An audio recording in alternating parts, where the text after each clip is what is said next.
waxa uu sheegay xaashi bulxan maxamed in gurigiisa si sharci darro loogu haysto lana doonayo in si xoog ah loogala wareego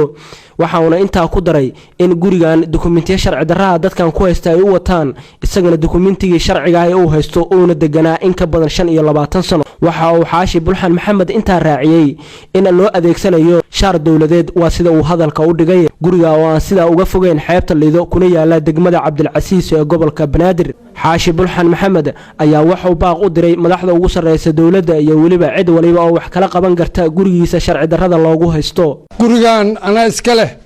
waxaan dhistay 1980 iyo waxa la isii dhulkiisa iyo labadii 1980 iyo labadii yaan qoodsanay dawladda in la isiyo dhulkan haanti qashinka ee dawladda hoose meeshii la dhigi jiray ayay ahayd 1984 mulkiyadiisii baa la isiyay warqadihii canshuurta waa kuwaas oo aan dawladda hoose kaga soo canshuurtay tii xataa fasaxa dhulka aan ku dhisay wataas موجودة والله يقول قبصني دب الباب كسوق لي حقنا ربنا يقطن عيدا بيوتن همين والبوال زور رأيه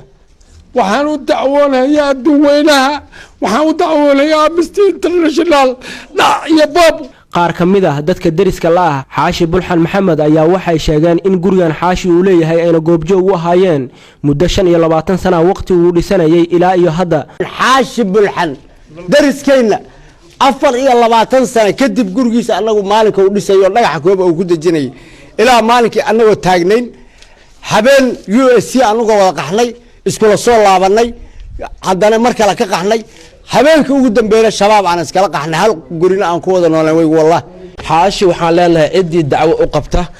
sida ku cad warqadan oo soo qoray garsoore eelka xanaf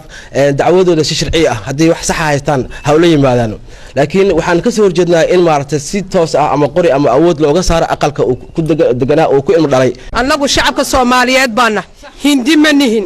arab ma nihin Soomaali baana hantida iyada annaga iska leh hanoo yimaadaan sharciga maxkamadda sare dacwada iyadu taala 24 saac ma seexano ma harsano habeen walbaba gaari booliska ayaanu soo weerar Axmed Cumar Sheekh Nuur Hon Cable TV Muqdisho.